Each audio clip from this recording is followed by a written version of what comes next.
행정수 대상이 제외가 되고 공수처의 상황 자체가 좀 전반적인 수상경 사건 수사 자체도 좀 지지부진하지만 다른 여러 가지 여건상 수사의 속도가 안 날 수밖에 없는 상황인데도 고발하신 이유가 네, 뭐 사실 이 사건뿐만 아니라 저희 사생에서는 이번 정권 들어서도 윤석열 대통령을 현직 대통령을 여러 차례 고발을 했습니다.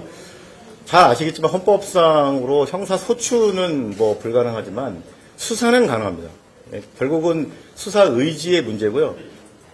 지금 이 최상병 그 순직 사건 수사 외압 같은 경우는 현직 대통령의 그 책임이 밝혀지는 경우 탄핵 사유까지 가능하기 때문에 얼마든지 수사안을 진행할 수 있습니다.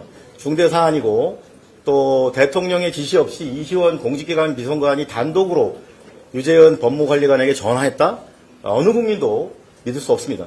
잘 아시겠지만 고발사주 사건도 마찬가지인데요. 손준성 검사 단독으로 그런 어마어마한 일을 저질렀다고 믿는 국민이 있습니까? 법원도 그 부분에 대해서 윗선의 개입을 분명히 인정을 했습니다. 이 사건도 마찬가지인데요.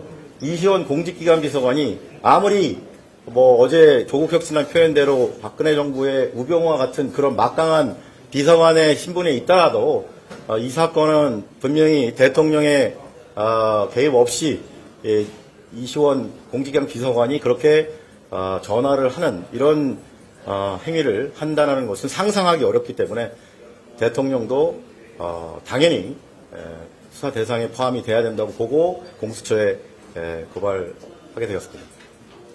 당연히 고발 요 내용이 특검이 진행되게 되면 특검에서 또 다뤄주기를 희망하는 부분도 있습니다. 그리고 참고로 말씀드리면은 지금 그 임종득 국가안보실 제2차장의 경우, 그 다음에 그 국방비서관도 역시 대통령실 소속입니다.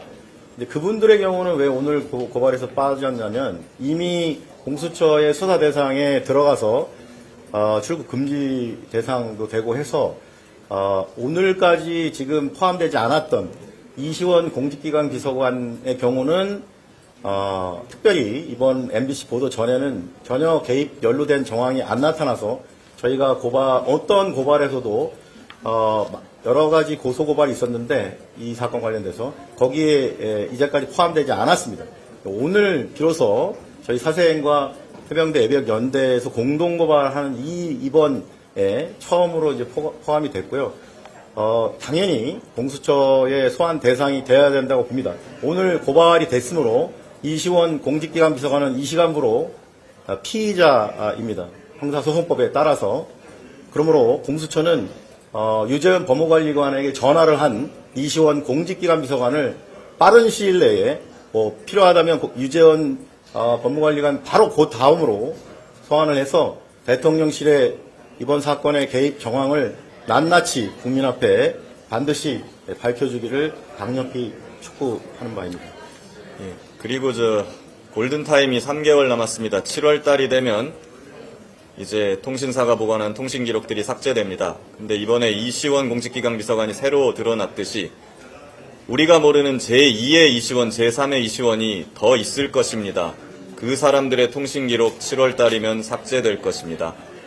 빠른 시일 내에 관련된 통신 기록이나 증거가 확보되길 희망합니다.